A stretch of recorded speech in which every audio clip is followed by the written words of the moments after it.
Hello' guys, মই Manisha. Good morning আপোনালোক সকলোকে।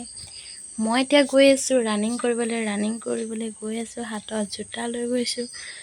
চ' অকলে গৈ আছোঁ আৰু ৰাতিপুৱা এতিয়া 4টা বাজিছে। এতিয়া গৈ ফিল্ডত অকলে প্ৰেক্টিচ কৰিমগৈ আৰু আজি লগৰজনীও নাহে বোলে।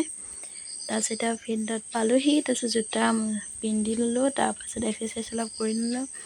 এক্সাৰচাইজ কৰাৰ পাছত ৰানিঙো কৰিলোঁ। তাৰপাছত গাইছ এতিয়া অলপমান খোজকাঢ়ি দিছোঁ। এতিয়া খোজকাঢ়ি হোৱাৰ পাছতে মই যামগৈ। এইখন হৈছে আমাৰ ফিল্ড, আমি য'ত ৰানিং কৰোঁ। বেলেগে ক'ব চাপৰিত প্ৰেক্টিচ কৰোঁ নেকি? অঁ হয়, আমি চাপৰিতে প্ৰেক্টিচ কৰোঁ। আমাৰ ফিল্ড নাই যে, এইখনকে আমি চাপৰি হ'লেও আমাৰ কাৰণে ফিল্ড আৰু। এইখন হৈছে আমাৰ ব্ৰহ্মপুত্ৰ নদী। সেইখনতে আমাৰ ঘৰ। ইমান ভাল লাগিছে নৈখন ৰাতিপুৱাৰ সময় চাই মেলি। ঘৰত আহি পাই টিউশ্যন ল'ৰা ছোৱালীবিলাক আহিলে আৰু এতিয়া টিউশ্যন লৈ দিব লাগে। টিউশ্যন হোৱাৰ পাছত ডিউটি যাব লাগিব। ডিউটি গৈ আহি মেলি আকৌ প্ৰেক্টিচ কৰিব আহিছিলোঁ। আহি মেলি হৈ গ'ল আৰু চ' ঘৰলৈ যাব লৈছোঁ আৰু। Bye bye.